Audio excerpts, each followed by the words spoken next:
Pregnant মহিলা এজনীয়ে ৰোজা ৰাখিব লাগে নাই? As per American College of Obstetric and Gynaecology first ট্ৰাইমেষ্টাৰত কোনো এক্সট্ৰা কিলো কেলৰি নালাগে।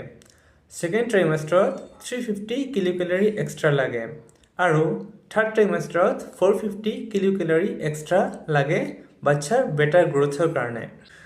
যদি আপোনাৰ প্ৰেগনেঞ্চিৰ 12 সপ্তাহ হোৱা নাই আৰু কোনো কমপ্লিকেশ্যন নাই, তেতিয়াহ'লে আপুনি ৰোজা আৰামছে ৰাখিব পাৰে।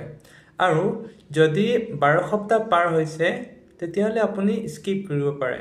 আমাৰ ভয় থাকে মা যিহেতু ফাষ্টিং কৰি আছে, তো বাচ্চাও ভোকা থাকিব পাৰে, কিন্তু সেইটো নহয়। মা যদি ডিহাইড্ৰেশ্যনত যায়, তো বাচ্চাও অলিগোহাইড্ৰমনেছত যাব পাৰে। তাৰ এমনিয়টিক ফ্লুইডটো কম হ'ব পাৰে। সেইটো হ'লে কিন্তু বেলেগ বেলেগ কমপ্লিকেশ্যনো দেখা দিব পাৰে, যেনেকৈ IUGA হ'ব পাৰে, বাচ্চাৰ গ্ৰ'থ কম হ'ব পাৰে।